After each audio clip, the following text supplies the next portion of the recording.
Hello guys, welcome to TMXing Adventures. Lisa here. This is being recorded on Friday. We are awaiting the cyclone and I think it's going to actually miss us. So that's good. But in the meantime, we're prepared, everything's packed. I've now cooked for others to be able to give away. We've pretty much cleaned out the fridge as far as stuff that needs to be used and perishables. We've cooked them up, we've used them.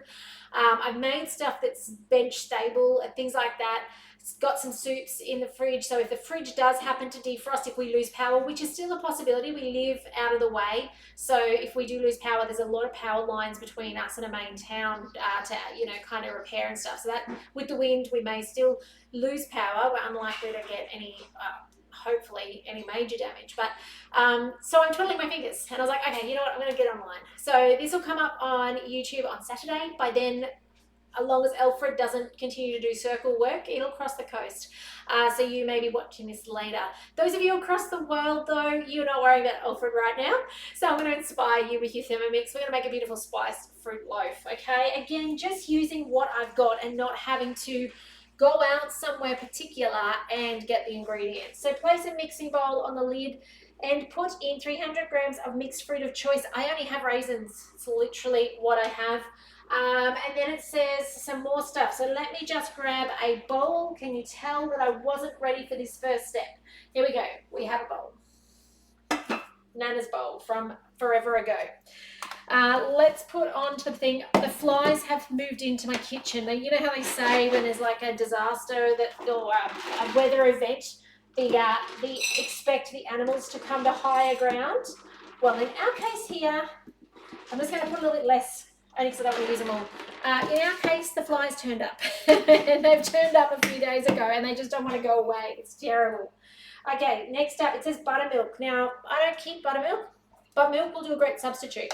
Don't feel like you have to, like we can change it. This is going to suck in and absorb. So, and I've got long life. It's just what we have when we come to cook. If you can't do milk, this does actually have butter in it as well. But if you can do butter, but you don't want to do milk, you could use coconut milk as well. Some buttermilk and then some water. I did have a water jug. I did organise that.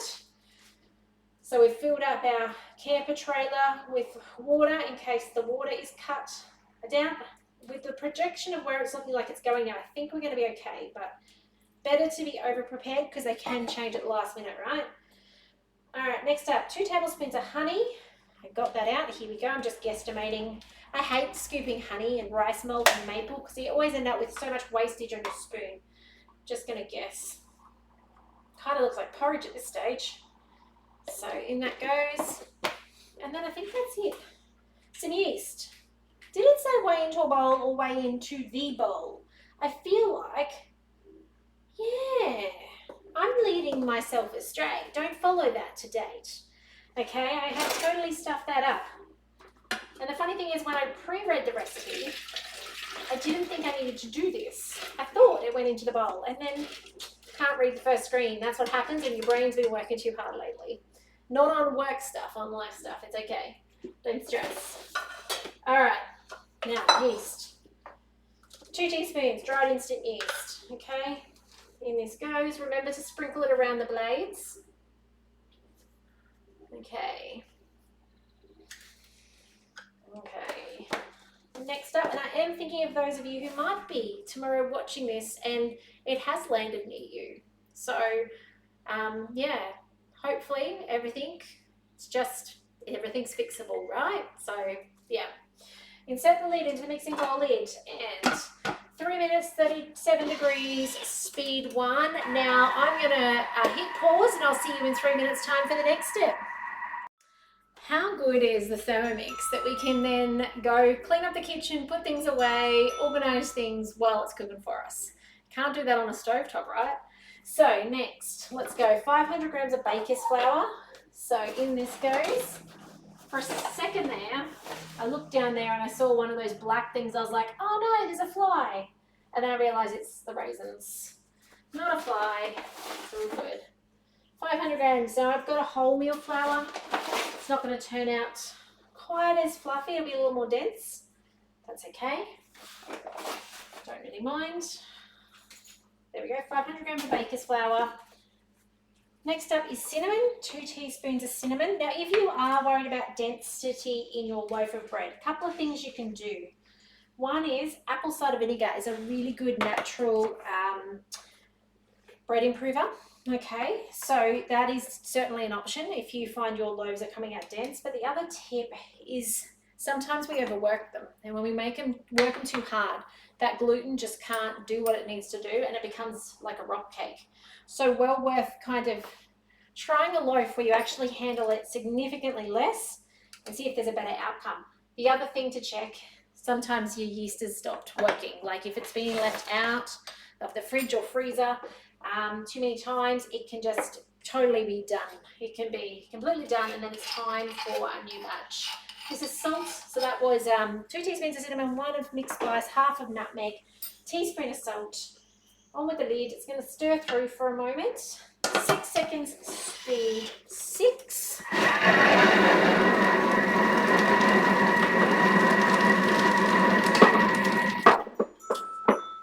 And while it did that, I just ducked over and put some spices away. Now it says keep the measuring cup inserted then. So now it's going to do our knead. So it's got a 3-minute knead, and I'll come back in 3 minutes and we'll do this loaf together. Okay, we're finishing up. There we go, it's done. Now it says transfer to a silicone bread mat. Now if you want a really fluffy loaf, you definitely need to do this. You might have seen last week I showed you how to do just basic bread rolls, and I said you can skip the proving part. When you're doing a loaf of bread, you really want that beautiful loaf to fluff up. By the way, you might have noticed I said I had butter in it. It was in the list of ingredients, it hasn't come up. Now, the perfectionist in me wants to not share this video. What I'm going to do though is I'm going to put notes over it and go, spoiler alert, put it straight in the bowl, all those ingredients. And when it says no butter, I'm going to go, oops, no, when it says butter, I'm going to go, oops, no butter, okay? Because otherwise I just won't share these things with you. And I think it's still worth seeing, even if I do make mistakes. Okay, scatter the reserved dry fruit over the dough and shape into a ball while incorporating. I'm assuming it meant at the beginning to keep the dried fruit separate. I don't know. It's worked fine. Does that not look absolutely delicious to you? So I'm not worried, okay? We're now going to wrap it in our silicone mat, okay? And we're going to let it prove. Have a look. The dough has come together. It is stunning. I have here on my mat, let's spin you around. Oh, you're a little short today. Let's get you up on there. Can we do it? Open the drawer. There you go. You're there. On the mat there, I've got some flour already. This is the Thermo mats. You can get them if you're watching on from Australia. They're part of our host reward catalogue, so you can certainly get yours from there. By having a demo, we can jump online with 2 friends and do that. So that's there as well. Just grabbing this all out. So now these could be made into bread rolls. However, I would still suggest proving them, okay? Just because you're going to get a lighter, fluffier. This is actually very Easterish. Dare I say that now? We're only in, what, March, early March, and we're talking about Easter. Maybe don't. But no, this is pretty much your Easter egg dough, yeah? So Easter egg, Easter hot cross buns. My goodness. Yep, you can tell Lisa has not been sleeping well at night. So I'm going to close that up, just push it down. I find I like proving things with it pushed down, and then I'm just going to fold the corners together and turn this upside down. We're going to let this prove for probably about half an hour. It says 30 minutes, so that's about what we're going to do. In half an hour when we come back, I want you to take note right now. Can you see how these are just airy at the moment, these corners?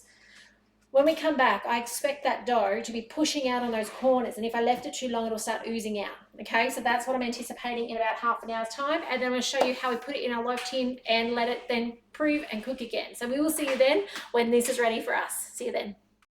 Okay, welcome back. It's been a little over half an hour. I've lined a tin. Now I picked one of my smaller tins. I didn't pick the large one from the rose gold one from the mix shop just because I don't think this mix will quite be big enough. So I've gone for something a little smaller. It's actually a really old tin that I think my mum and dad had. Dad might have made it even. But it says to grease that and set aside. We've done that. Now, just wait for it to wake up because I just turned it back on. After 15 minutes of sitting idle, your Thermomix will actually shut off and turn itself to sleep, and so that's what has happened there. Then it says preheat your oven to 200. I'm going to wait to the very last minute because it is really quite hot and humid. Knock down the dough and divide into 3 balls. Okay, so what does that mean? Oh, by the way, let's just take note of this. Remember I talked about filling out the corners, and you can see how large it is now. It looked larger until I started unwrapping it. So we've got our dough, it's well floured, it's beautiful. So we need to do 3 portions to start off with. Now that's really simple just to do this, through like this. Now it is quite a damp dough, you can see how wet that is.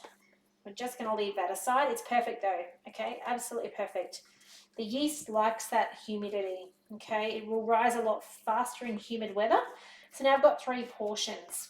Now it said to knock out the dough. What I'm going to do, just as really light sprinkles so that I don't get it all over my hands, the dough, but I'm just going to actually find the right side for that. More so, rather than, I'm not knocking it out, I'm more so just pressing it down. Okay, now there's a method to my madness. Come with me for a second and see. Now because I put that flour on, hands are not getting the dough all over them. Now I'm simply going to pick this up and roll it. And that's going to go beautifully in my tin.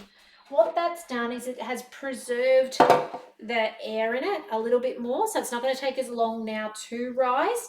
I could neaten the ends a little bit and tuck them down. I'm not that worried, okay, and I'm just going to sit that in nicely. I'm going to put that one in the middle because it was the middle one and it's probably slightly larger. I'll do the same with this, just make sure that it's not going to stick to the mat since I just moved it onto the same spot. Okay, press it out, trying to square the ends up a little bit just so it ends up like a nice, I guess you could nearly call it a scroll. Rolling it around, okay, pressing the ends in a little bit and then putting it in the tin. I'll show you the tin in a minute, okay? I'm just lying them gently in there side by side. This one I think was a little smaller, so it's pushing it down. Now you can see I'm really not working the dough. Once it's done that prove, you don't want to touch it too much.